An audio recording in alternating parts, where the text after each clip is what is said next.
Hi friends, എല്ലാവർക്കും വീഡിയോയിലേക്ക് സ്വാഗതം. ഇന്ന് ഞാനിവിടെ ഉണ്ടാക്കുന്നത് കുക്കറിലൊരു ബീഫ് കറിയാണ്. നമുക്കെല്ലാവർക്കും ഒരു 15-20 മിനിറ്റിനുള്ളിൽ ബീഫ് കറി നല്ല അടിപൊളിയായിട്ട് കിട്ടും. നല്ല തിക്ക് ഗ്രേവി, നല്ല അടിപൊളി ബീഫ് കറിയാണ് നമ്മൾ സാധാരണ ഉണ്ടാക്കുന്നത് പോലെ. അതിനേക്കാളും ടേസ്റ്റ് ഉണ്ടാവും ഇത് ഞാൻ പറയുന്ന റെസിപ്പിയിൽ ഉണ്ടാക്കി കഴിഞ്ഞാൽ. ആർക്കും ഇത് സിമ്പിളായിട്ട് ഉണ്ടാക്കാവുന്നേ ഉള്ളൂ. നമുക്കിത് പൊറോട്ട, ചോറ് എല്ലാത്തിൻ്റെ ഒപ്പം കഴിക്കാം. നമുക്കിത് എങ്ങനെ ഉണ്ടാക്കുന്നത് നോക്കാം. അതിനു മുമ്പ് ചാനൽ ആദ്യമായി കാണുന്നവരാണെങ്കിൽ ചാനൽ സബ്സ്ക്രൈബ് ചെയ്യുകയും ലൈക്ക് ചെയ്യുകയും ചെയ്യണേ. അതിനായിട്ട് എടുത്തിരിക്കുന്ന ഒരു വലിയ 2 സവാള ചെറിയ നീളത്തിന് അരിഞ്ഞത്, 1 കിലോ ബീഫ്, കറിവേപ്പില, കുറച്ച് ഇഞ്ചി വെളുത്തുള്ളി, ഒരു 3-4 പച്ചമുളക്. പിന്നെ പൊടി ഐറ്റംസ് ഞാൻ പറയാം നമ്മളുണ്ടാക്കുമ്പോൾ. അപ്പോൾ എല്ലാവരും വീഡിയോ സ്കിപ്പ് ചെയ്യാണ്ട് കാണണേ. നല്ല അടിപൊളി ബീഫ് കറി ആട്ടോ. കുക്കറിൽ നമുക്കൊരു 20 മിനിറ്റിനുള്ളിൽ സെറ്റാക്കാം. ഒരു കുക്കർ എടുത്ത് വെച്ചു. അതിലേക്ക് ആവശ്യത്തിനുള്ള വെളിച്ചെണ്ണ ഒഴിച്ചതിന് ശേഷം വെളിച്ചെണ്ണ നന്നായി തിളച്ച് വരുമ്പോൾ അതിലേക്ക് നമുക്ക് കറിവേപ്പില ഇട്ട് കൊടുക്കാം. കറിവേപ്പില നന്നായി പൊട്ടി മൂത്ത് വരുമ്പോൾ നമുക്കതിലേക്ക് നമ്മൾ എടുത്ത് വെച്ചിരിക്കുന്ന ഇഞ്ചി ഇട്ട് കൊടുക്കാം. ഇഞ്ചിയുടെ ഒരു പച്ച മണം മാറി കഴിയുമ്പോൾ തന്നെ നമുക്കതിലേക്ക് വെളുത്തുള്ളി ആഡ് ചെയ്യണം കേട്ടോ. ഒരു വലിയ ഇഞ്ചി പീസാണ്. അതുപോലെ വെളുത്തുള്ളി ഒരു വലിയ വെളുത്തുള്ളിയുടെ ഒരു ഇതാണ്. ഇത് വേണമെങ്കിൽ പേസ്റ്റായിട്ട് ഉപയോഗിക്കാം കേട്ടോ. രണ്ടും കൂടി മിക്സ് ചെയ്ത് പേസ്റ്റാക്കി ഉപയോഗിച്ചാലും നല്ലതാണ്. അത് ഓപ്ഷണലാണ്. ഓരോരുത്തരുടെ ഇഷ്ടത്തിനനുസരിച്ച് ചെയ്യാം. സംഭവം വെളുത്തുള്ളി ഇഞ്ചിയും നന്നായിട്ട് പച്ചമണമാക്കി മാറിയിട്ടുണ്ട്. ഇനി നമുക്കിതിലേക്ക് എടുത്ത് വെച്ചിരിക്കുന്ന സവാളയും പച്ചമുളകും ഇട്ട് കൊടുക്കാം. 20 മിനിറ്റ് മാക്സിമം അതിനുള്ളിൽ നമുക്ക് കറി റെഡിയായി കിട്ടും.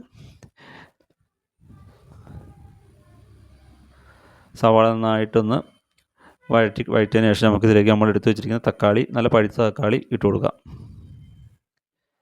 തക്കാളി ഇട്ട് കൊടുത്ത് ഒന്ന് ഇളക്കിയതിന് ശേഷം നമുക്ക് പൊടി ഐറ്റംസ് ഇതിലേക്ക് ചേർത്ത് കൊടുക്കാം. ഞാൻ ഇതിലേക്ക് ചേർക്കുന്ന 1 ടീസ്പൂൺ മഞ്ഞൾപ്പൊടി, 2 ടേബിൾ സ്പൂൺ മല്ലിപ്പൊടി, 2 ടേബിൾ സ്പൂൺ മുളക് പൊടിയാണ് ഉപയോഗിക്കുന്നത്. പിന്നെ 2 ടേബിൾ സ്പൂൺ മീറ്റ് മസാലയും. അപ്പോൾ നമുക്ക് മുളക് പൊടി 2 ടേബിൾ സ്പൂൺ എന്നുള്ളത് 1 ടേബിൾ സ്പൂൺ മുളക് പൊടിയും 1 ടേബിൾ സ്പൂൺ കാശ്മീരി ചില്ലി ചേർത്താലും കുഴപ്പമില്ല. അപ്പോൾ എരിവ് കുറയും എന്നുള്ളൂ. അത് ഓപ്ഷനിലാണ്. നമുക്ക് മുളക് പൊടി ചേർത്താലും പ്രശ്നമില്ല. നമ്മളിതിലേക്ക് ഗരം മസാല ആഡ് ചെയ്യുന്നില്ല കേട്ടോ. നല്ലൊരു റെസിപ്പിയാണ്. എല്ലാവരും ഇതൊന്ന് ട്രൈ ചെയ്ത് നോക്കണം. നന്നായിട്ട് വരണ്ടു വന്നു. നമുക്കിനി ഇതിലേക്ക് നമ്മൾ എടുത്ത് വെച്ചിരിക്കുന്ന ബീഫ് അങ്ങ് മിക്സ് ചെയ്ത് കൊടുക്കാം. നല്ല മസാലയൊക്കെ നല്ല സെറ്റായിട്ട് വന്നിട്ടുണ്ട് സവാളയിൽ. ഇനി നമുക്കിതിലേക്ക് എടുത്ത് വെച്ചിരിക്കുന്ന ബീഫ് ഇട്ടിട്ട് നന്നായിട്ട് ഒന്ന് മിക്സ് ചെയ്യണം.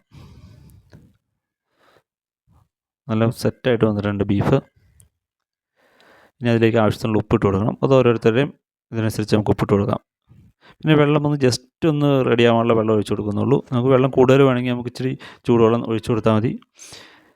നന്നായിട്ട് മിക്സ് ചെയ്ത് ഒരു 2 മിനിറ്റ് മസാലയിൽ നിന്ന് മിക്സ് ചെയ്തിട്ടൊന്ന് ചൂടാകാൻ വയ്ക്കണം. അതിനുശേഷം വേണം കേട്ടോ നമ്മൾ അടച്ചു വയ്ക്കാൻ കേട്ടോ. അപ്പോൾ മസാലയ്ക്ക് എല്ലായിടത്തും നന്നായിട്ട് പിടിച്ചോളും. നല്ല സെറ്റായിട്ട് വന്നിട്ടുണ്ട്.